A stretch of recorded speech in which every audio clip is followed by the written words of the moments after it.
Un geste, à première vue anodin. Une vingtaine de fois par jour, Jennifer doit vérifier sa glycémie à l'aide de ce contrôleur relié à sa pompe à insuline. Je le fais le matin au réveil, le soir au coucher, avant chaque repas, 2 heures après chaque repas, avant les activités physiques, pendant pour surveiller la glycémie. Impossible pour elle de sortir sans sa trousse d'urgence. Jennifer est atteinte de la forme de diabète la plus sévère. La maladie est entrée brutalement dans sa vie il y a 6 ans, suite à une ablation de son pancréas. Au départ, je me suis dit, bon, c'est pas trop grave, le diabète, c'est le sucre, je suis pas un bec sucré, ça va le faire. Et en fait, pas du tout, parce que le diabète, tout joue sur le diabète.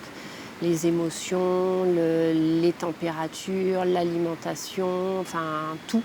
Après une phase d'acceptation, Jennifer a appris à vivre avec le diabète. Les soins et les rendez-vous de suivi remplissent aujourd'hui son agenda. Ce matin, elle se rend au centre hospitalier pour un contrôle de sa nouvelle pompe à insuline. Et on a plus de 83% des valeurs dans la cible sans hypoglycémie. C'est-à-dire que vous avez le beurre et l'argent du beurre. On a fait de gros progrès en traitement.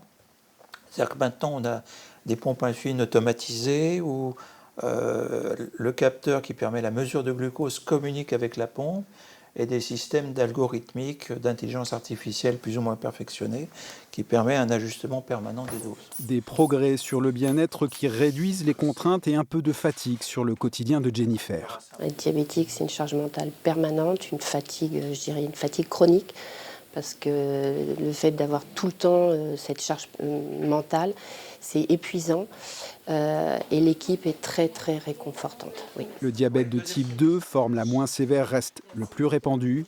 En France, près d'un tiers des personnes atteintes de cette maladie silencieuse sont diagnostiquées au stade des complications.